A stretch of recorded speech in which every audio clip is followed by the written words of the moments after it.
Halo, bareng lagi sama Om Botak. Video kali ini Om mau membahas tentang mobil yang menjadi apa ya teman jalan kurang lebih selama setahun, Wuling Almas Hybrid. Gimana sih rasanya pemakaian ini mobil selama 1 tahun? Apa keluh kesahnya, plus minusnya? Kita akan coba bahas satu persatu.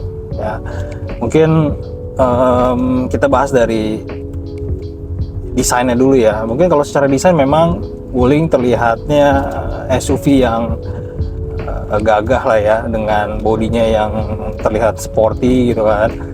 Jadi kayaknya kesannya ya gagah gitulah, mewah gitu kan. Nah, terus yang tipe ini kebetulan Almas Hybrid. Kenapa pilih yang Almas Hybrid? Jadi ya, pengen cobain gimana sih sensasi mobil campuran dengan bensin dengan mesin baterai gitu kan. Dan ternyata ya tenaganya oke dari sisi baterainya. Mobil ini mesinnya 2000 cc tapi belum turbo gitu kan. Ini dipakai sehari-hari luar kota. Menurut saya ini cukup nyaman ya gitu. Jadi kita kalau pakai kenceng nih, kecepatan misalkan di atas 100 km nggak berasa, kayaknya udah di atas 100 aja gitu. Ini mobil ya buat keluarga juga oke, karena bisa nampung sampai dengan 7 orang lah gitu lah ya. Mungkin duduk yang paling belakang mungkin buat orang-orang dewasa, mungkin yang dengan badannya mungkin yang kecil-kecil, atau mungkin buat anak kecil lah ya gitu. Nah, terus kelebihannya apa sih selain itu? Yang Om suka dari mobil ini sebenarnya adalah fitur-fiturnya sebenarnya. Salah satu fiturnya misalkan ada kamera 360-nya, misalkan ya Om lihat ya, kamera 360. Di manakah kamera 360? Nah, kita pencet. Nah, kebetulan lagi nggak mau nih.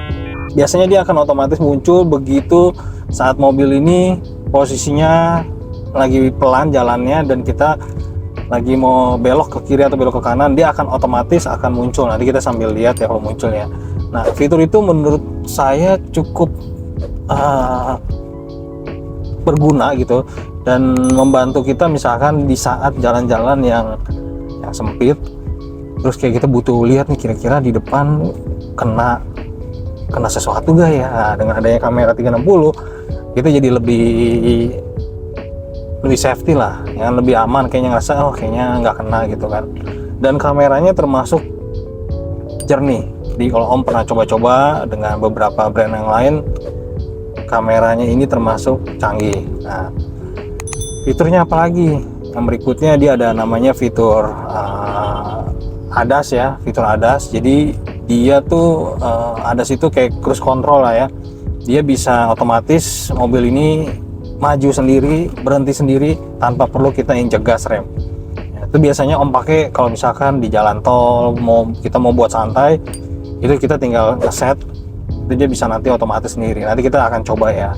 Terus ada juga namanya fitur kalau di sini saya lupa namanya apa, kayak lane keep assist gitulah. Jadi supaya mencegah mobil itu gak keluar jalur. Itu khusus di jalan tol. Jadi yang selama masih ada marka-marka jalannya, mobil itu akan lurus saja. Itu salah satu kelebihannya juga. Terus kelebihan yang lain ya mungkin lebih cocoknya buat anak-anak ya. Ini ada panoramic sunroofnya. Ini kita tes ini. Ini lumayan gede sampai ke belakang. Dan ini bisa dibuka. Jadi oke lah gitu. Jadi buat anak-anak mungkin demen jadi nongolnya pala gitu, atau mungkin buat pejabat-pejabat yang mungkin mau nengok-nengok ke atas gitu, bisa juga gitu kan. Oke, itu salah satu fiturnya.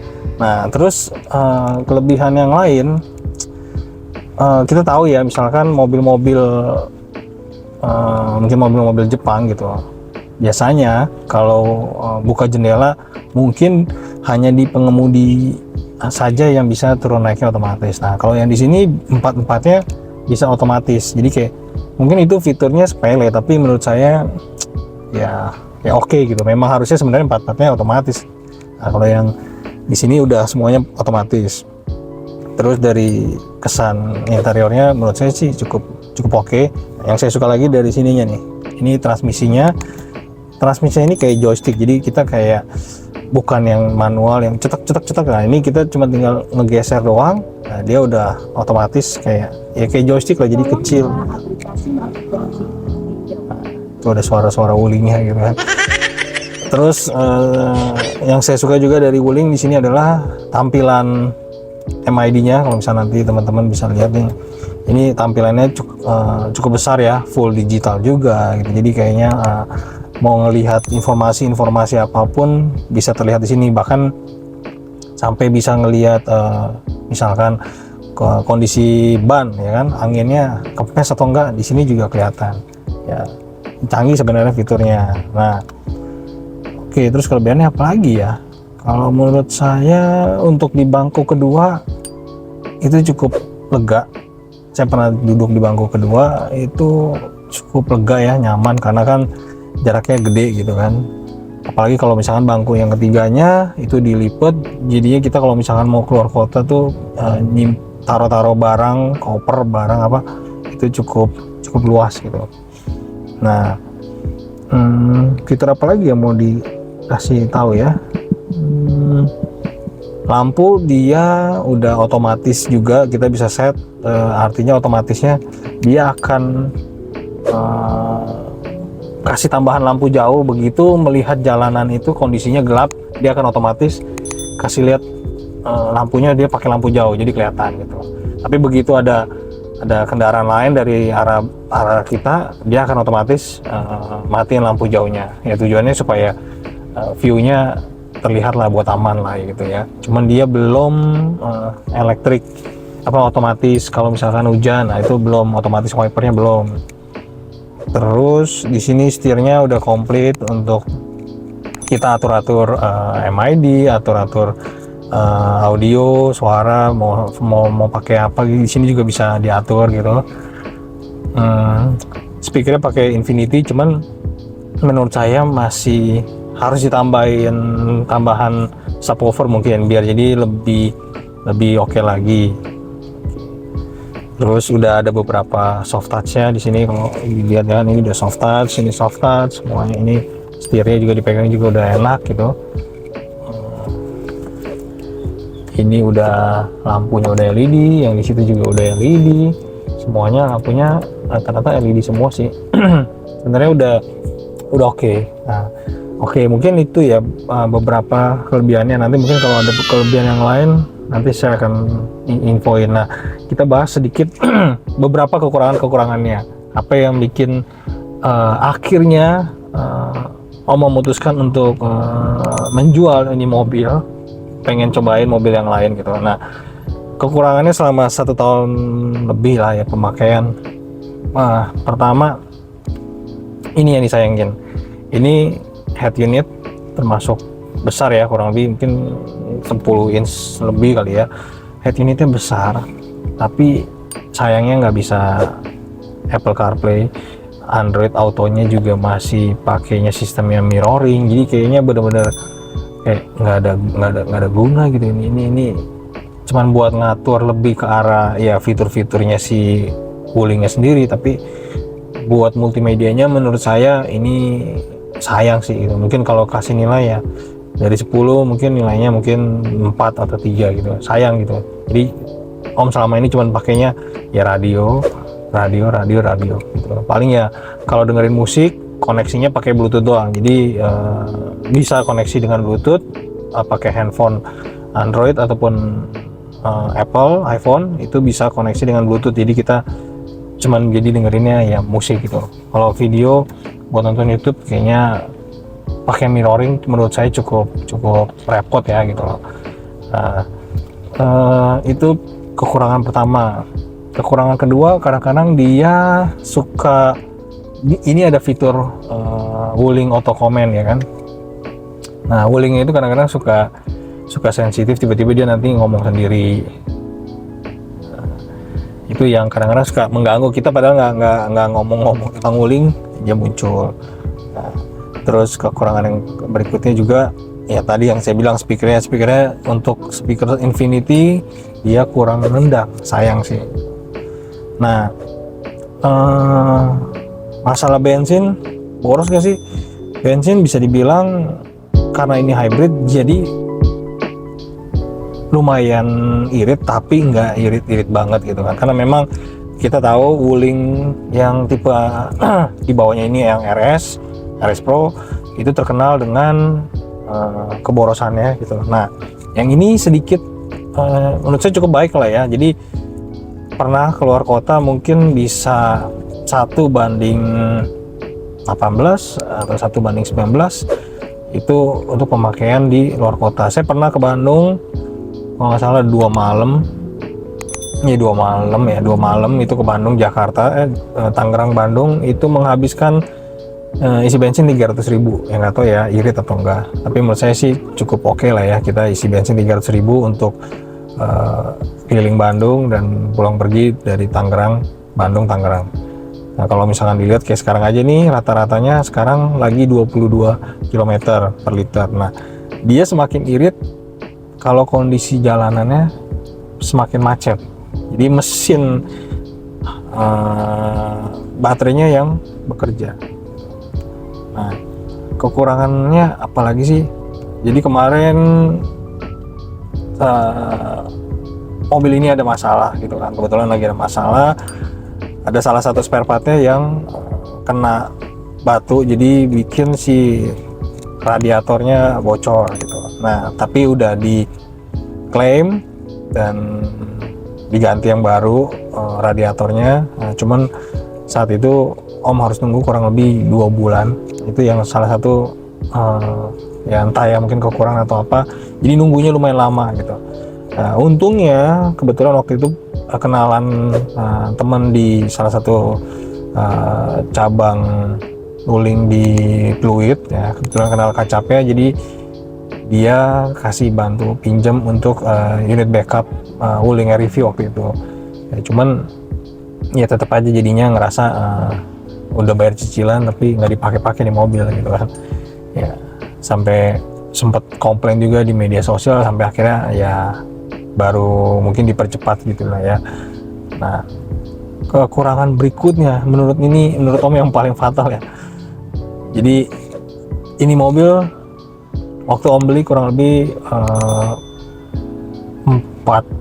470-an something harganya, 472 lah waktu itu Om beli ya. Waktu masih ini baru-baru ya, 472 juta. Nah, sekarang di tahun 2024 Om posisi mau jual ini, coba jual ke pedagang-pedagang mobil ya kan, udah coba ke beberapa namanya marketplace mobil bekas gitu, mobilnya ditawar cukup rendah gitu. Jadi mungkin buat masukan buat teman-teman yang lain gitu, kalau mau beli ini ya dipikir-pikir, dipakai ini mobil di dalam waktunya lama, jangan nanti dipakai terus dijual kayak Om, ruginya lumayan. Ini Om kalkulasi ya, kurang lebih ya, waktu itu beli 470-an dengan DP 200 juta ya, angsuran 7 jutaan lah ya, anggap 7 juta. Om udah bayar 1 tahun, 7 juta kali 12 kurang lebih 84, berarti 284 juta Om udah keluarin. Dijualnya 320 juta, bayangin, dijualnya cuma 320 juta, berarti ruginya kurang lebih hampir 200-an lebihnya lah gitu ya, lumayan lah ya. Jadi berasa. Jadi buat teman-teman yang mau beli mungkin lebih coba wise lagi gitu. Sebenarnya ini mobil enak gitu, cuman karena Om ngerasa aduh udah setahun kayaknya agak bosen juga gitu, pengen coba ganti yang baru. Sebenarnya kalau ini head unitnya mumpuni ya, bisa Apple CarPlay, bisa Android Auto, dengan layar sebesar ini udah pasti akan nyaman gitu. Cuman sayang, jadi head unitnya besar tapi nggak bisa apa-apa, jadi kayak mubazir lah ya gitu, gede-gede tapi nggak ada isinya gitu. Itu sayang sih gitu. Sisanya padahal oke sih. Nah, kalau untuk layanan purna jualnya, kan Om dulu pernah pakai mobil brand Jepang gitu ya. Kedua brand Jepang, nah coba tuh di sana ya, mungkin dari sisi pengalaman ya mereka mungkin udah lebih lama ya. Jadi melayani customernya pun udah lebih rapi lah gitu. Nah, sedangkan kalau yang Wuling, dia karena mungkin pemain baru, umurnya juga belum terlalu lama, jadi dari sisi pelayanannya agak kurang sedikit. Mungkin dari sisi SDM-nya ya. Jadi misalkan waktu itu Om ke salah satunya di daerah Jalan Panjang kalau nggak salah. Nah, itu kita sebutnya SA itu kayak apa ya, service advisor gitulah. Nah, waktu Om kesana tuh cuman ada satu gitu, mejanya ada dua, mungkin yang satu lagi nggak masuk atau apa. Nah, dua pun menurut Om kayaknya kedikitan dengan banyaknya orang yang melakukan servis, melakukan misalkan klaim warranty atau apa, kayaknya disayangkan gitu loh. Sebenarnya ruang tunggunya cukup oke lah dengan disediakan minuman dan snack gitu, tapi ya orang kan pengen cepet dilayanin. Nah, karena SDM-nya kurang, jadi kadang-kadang bikin orang tuh suka antrinya lama dan nggak ada sistem antrian yang jelas gitu. Jadi kayak tergantung si SA-nya aja ngelihat yang mana duluan, ya udah dia panggil gitu kan. Kecuali mungkin kita yang sadar diri sebagai customer yang datang, kayaknya dia duluan, ya udah kasih dia kayak gitu. Sisanya apalagi ya, kayaknya sih menurut Om kurang lebih itu keluh kesahnya selama 1 tahun ini. Yang pasti sebenarnya buat teman-teman yang mau cari mobil dengan apa ya, bodinya gagah gitu kan, ya cari mobil yang ya bisa dibilang irit ya, nggak irit banget lah ya. Ya ini bisa jadi salah satu pertimbangan gitu, karena keren sih sebenarnya. Oh ya, sama satu lagi kekurangannya, lampu LED utamanya menurut Om kayaknya kurang terang sedikit ya. Nah, waktu itu Om mau ganti yang aftermarket punya, cuman takut masalah void warranty gitu. Jadi makanya ini benar-benar original gitu. Kita tes ya, mau tes apa nih ya? Halo Wulingnya, oh, mungkin bisa kelihatan. Buka, yes, buka jendela pengemudi. Tuh. Canggih sebenarnya. Halo Wuling, tutup jendela pengemudi. Tutup dia. Tutup jendela pengemudi. Iya, minta ditutup. Nah, itu salah satu mungkin suka nggak sensitif ya, jadi mungkin karena ada suara dari luar jadi dia kurang peka gitu ya kurang lebih seperti itulah, unek-unek keluh kesah, senengnya pakai mobil ini, nggak senengnya pakai mobil ini, kayak gitu. Mungkin video ini buat teman-teman jadi pertimbangan kalau mau cari mobil ini, dan mungkin ini ya review jujur pemakaian Wuling Almas Hybrid selama 1 tahun. Oke, nanti berikutnya mau ganti mobil apa sih? Kita tunggu tanggal mainnya. Nanti kita review mobil barunya, mobilnya apa, kenapa pilih itu, ntar kita coba bahas. Oke, see you di video berikutnya.